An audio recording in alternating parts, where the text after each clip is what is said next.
राजस्थान उच्च न्यायालय से आसाराम को बड़ा झटका लगा है। जनवरी 2025 से तीसरा सप्ताह से लगातार अंतरिम जमानत पर जेल से बाहर चल रहे आसाराम की अब अंतरिम जमानत बढ़ाने से इनकार कर दिया गया है।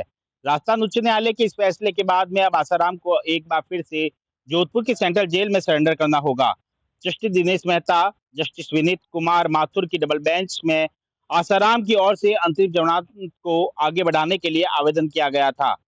राजस्थान उच्च न्यायालय ने 29 अगस्त तक अंतरिम जमानत को आगे बढ़ाने के साथ ही निर्देश दिए थे। अहमदाबाद के सिविल अस्पताल में 3 वरिष्ठ चिकित्सकों का मेडिकल बोर्ड बनाया जाए, जिसमें 2 कार्डियक व 1 न्यूरोलॉजी विशेषज्ञ को शामिल किया जाए।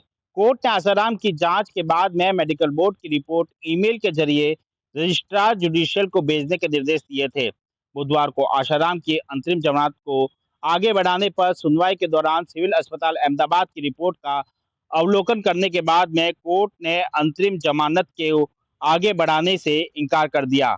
आसाराम को अंतरिम जमानत को आगे नहीं बढ़ाने से आसाराम को बड़ा झटका लगा है। आसाराम की ओर से अधिवक्ताओं ने काफी प्रयास किया आसाराम की अंतरिम जमानत को आगे बढ़ाया जाए, लेकिन फिलहाल गुजरात हाई कोर्ट से 3 सितंबर तक अंतरिम जमानत मिली हुई है। ऐसे में आसाराम की अंतरिम जमानत को आगे बढ़ाने के लिए दलीलें पेश की गई। सरकार की ओर से अतिरिक्त महाअधिवक्ता राज्य के अधिवक्ता दीपक चौधरी ने सिविल अस्पताल की रिपोर्ट के अनुसार फिलहाल आसाराम की स्थिति ठीक होने की बात कही और ऐसे में आसाराम को अंतिम जमानत को आगे नहीं बढ़ाने के लिए दलील पेश की। हाईकोर्ट ने रिपोर्ट देखने के बाद में अब अंतिम जमानत को आगे बढ़ाने से इनकार कर दिया। हालांकि कोर्ट ने आसाराम को स्वतंत्रता दी है कि चाहे तो वे जब भी बीमारी की आशंका हो तत्काल चिकित्सक सुविधा ले सकते हैं।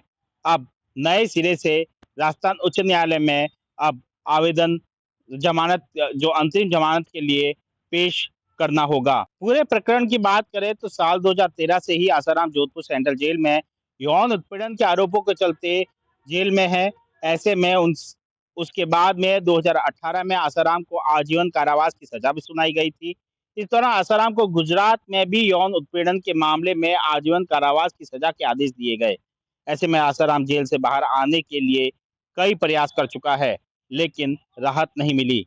इसी साल 7 जनवरी को सुप्रीम कोर्ट ने आसाराम को गुजरात केस में 3 माह की अंतरिम जमानत को मंजूर कर दिया था, जिसके बाद राजस्थान उच्च न्यायालय ने भी उन शर्तों पर 3 माह की अंतरिम जमानत दी गई थी। अंतरिम जमानत पूरी होने के बाद में आसाराम ने सेंट्रल जेल में सरेंडर कर दिया था। 7 अप्रैल 2025 को आसाराम को अंतरिम जमानत को 3 माह तक बढ़ाया गया। 1 जुलाई को अंतरिम जमानत पूरी होने के पर सरेंडर करना था, लेकिन राजस्थान उच्च न्यायालय ने 9 जुलाई तक अंतरिम जमानत आगे बढ़ा दिया गई। इसके बाद में गुजरात हाई कोर्ट ने अंतरिम जमानत को 1 माह तक आगे बढ़ा दिया।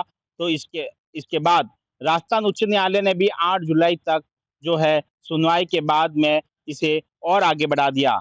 आसाराम की ओर से अंतिम जमानत पूरी होने से अब आवेदन करने के लिए 29 अगस्त तक राहत दी गई थी। अब जो है उन्हें राहत नहीं मिलने के बाद में अब जो है 30 अगस्त को सेंट्रल जेल में उन्हें अपने आप को सरेंडर करना होगा और फिर से जेल जाना होगा और नई सिरे से जमानत याचिका जो है राजस्थान उच्च न्यायालय में लगानी होगी। सुमित देवड़ा, टीवी 9 राजस्थान।